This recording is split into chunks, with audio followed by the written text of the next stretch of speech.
Wilson. Mr. Wilson, can you hear me? Okay. Oh, I can hear you fine. Can you hear me? I can now, Mr. Wilson. Thank you so much. So, as I say, would you mind please explaining to us exactly what these proposals are that you've come up with? Okay.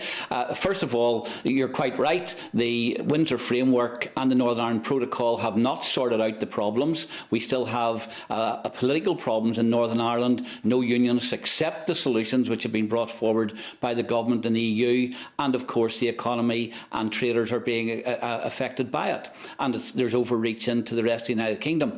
The idea that we've put forward is not a new idea. It is simply an idea which, first of all, the UK government contemplated putting forward at one stage under the title of dual regulation. One of the negotiators, Sir Jonathan Fall, also suggested that since this was used in other parts of the world and worked, that we should be trying it for Northern Ireland. And we're now saying that now that clearly the solutions that have been put forward so far are not workable, this is something which we tried. And it works very simply. Only about 5% of the companies in Northern Ireland that exist actually trade with the Irish Republic.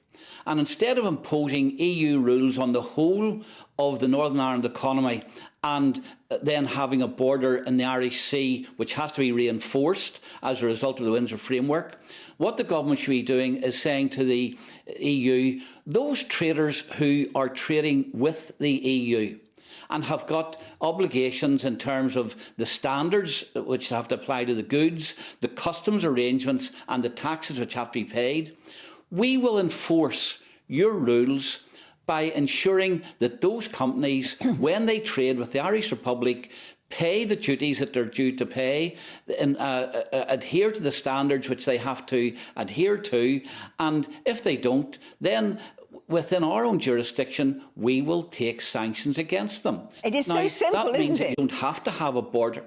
It is so simple, It is simple, and it works.